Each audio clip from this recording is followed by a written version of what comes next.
예수님께서는 대제사장 가야바의 법정에서 불법적인 재판을 받았고, 이제 오늘 본문에서 로마 총독인 빌라도의 법정에서 고난을 받는 그런 장면입니다.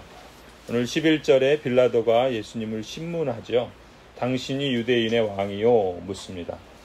당시 유대 지역을 식민지로 통치하고 있던 로마 총독으로서 빌라도의 관심은 하나였습니다. 예수가 정치적인 권력을 장악해서 로마의 법과 질서에 위협을 가하는 그런 위험한 존재인가라는 것을 판별하고 조치하는 것이죠.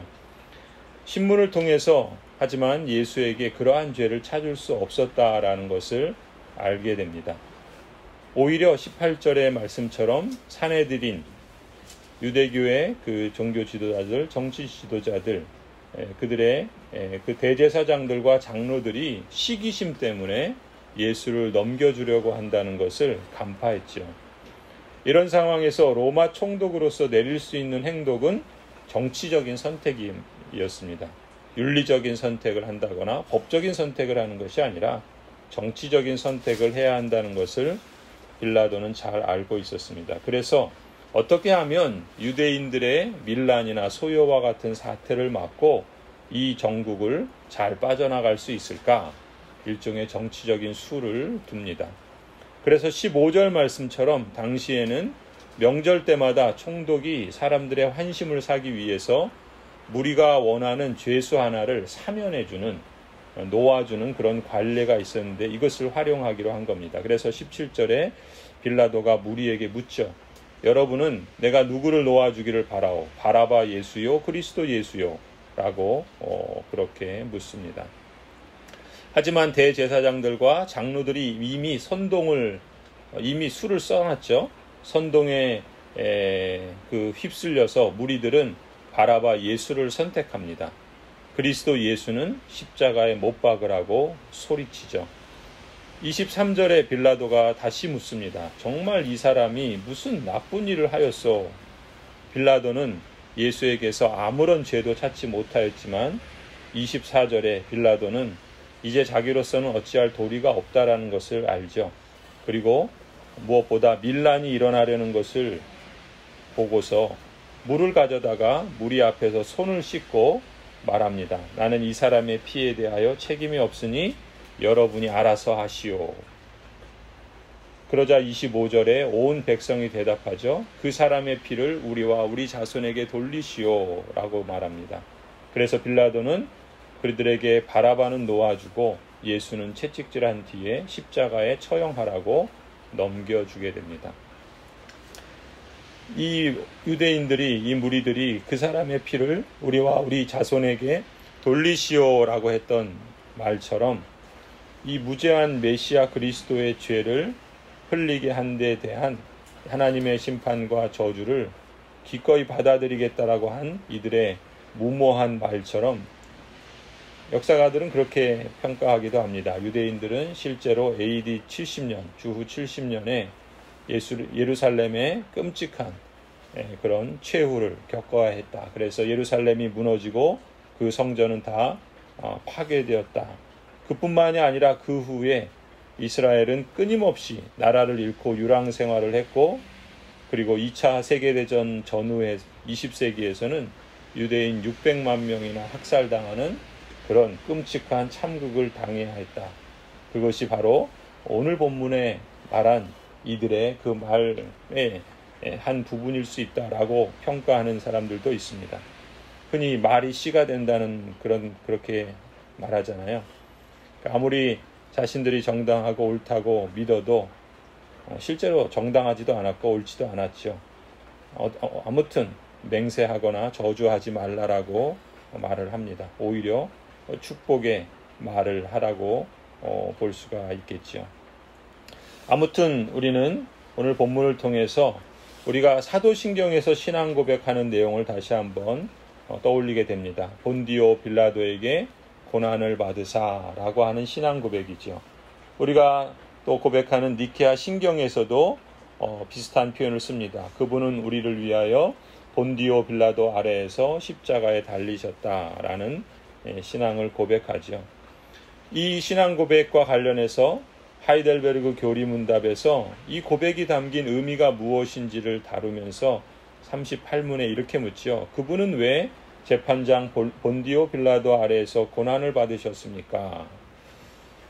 이렇게 대답합니다. 그리스도는 죄가 없지만 세상의 재판장에게 정죄를 받으셨으며 이로써 우리에게 임할 하나님의 준엄한 심판에서 우리를 구원하셨습니다.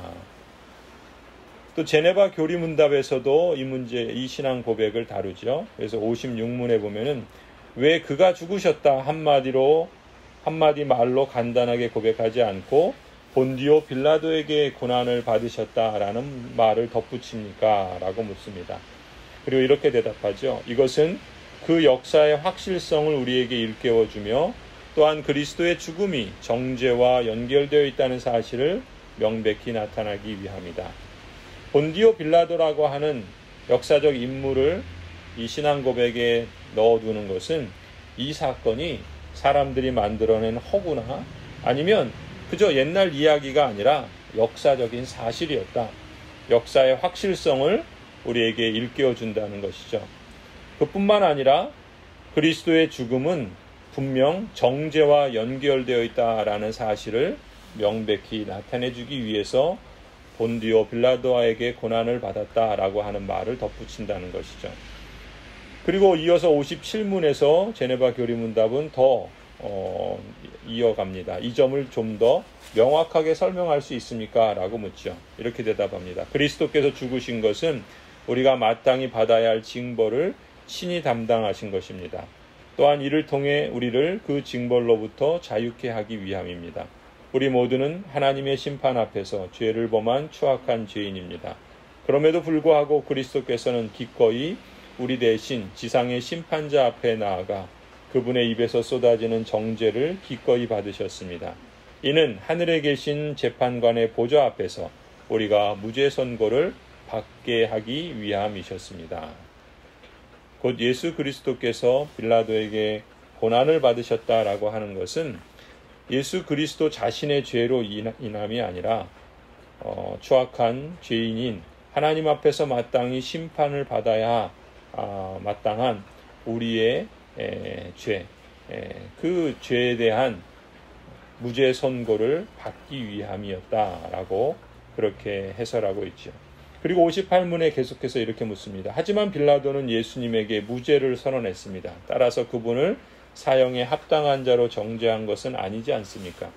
실제로 그렇죠. 오늘 우리가 본문에서 본 것처럼 그리스도께 예수님에게 아무런 죄가 없다는 것을 본디오 빌라도조차도 확인했던 사실입니다.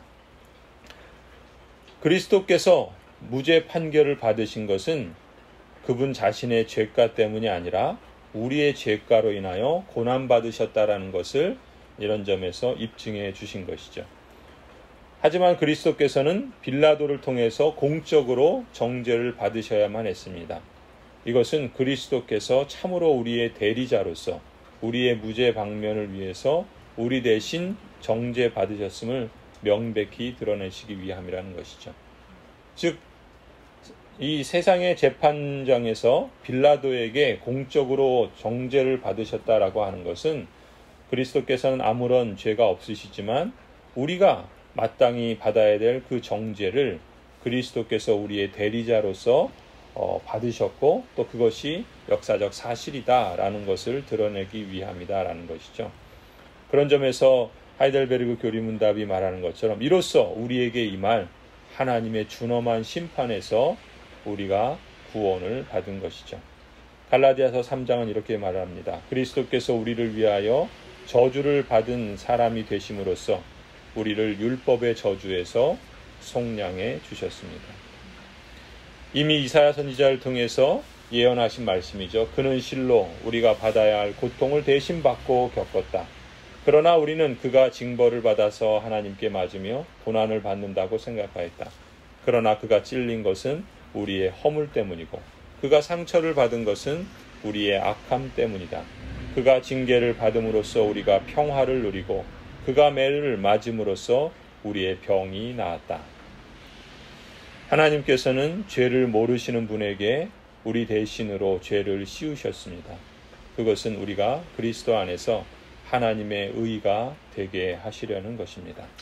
우리를 향하신 하나님의 무한하신 사랑, 하나님의 그 뜻을 순종하심으로 우리에게 대속의 은혜를 입혀주신 예수 그리스도, 그리고 그 은혜를 우리에게 유효하게 우리의 것으로 받아들이게 하시고, 또 우리에게 그 믿음을 통하여 하나님의 구원 주심을 인치시며 예수 그리스도께서 재림하실 날까지 그것을 완성하실 성령 하나님의 놀라우신 은총, 바로 우리가 누구인가, 우리는 어떤 사람인가, 성삼위 하나님께서 우리에게 베푸시는 그 은혜와 사랑과 또 능력과 또 그 모든 것을 이루시는 그 열심을 우리는 찬양하지 않을 수 없습니다. 고난 주간을 보내며 그리스도의 십자가의 죽으심이 얼마나 우리에게 놀라운 기적인가라는 것을 다시 한번 주의 말씀을 통해 상고해보고 우리 마음으로 또 우리의 삶으로 감사의 응답으로 하나님을 찬송하는 그러한 하루하루가 되기를 간절히 축원합니다.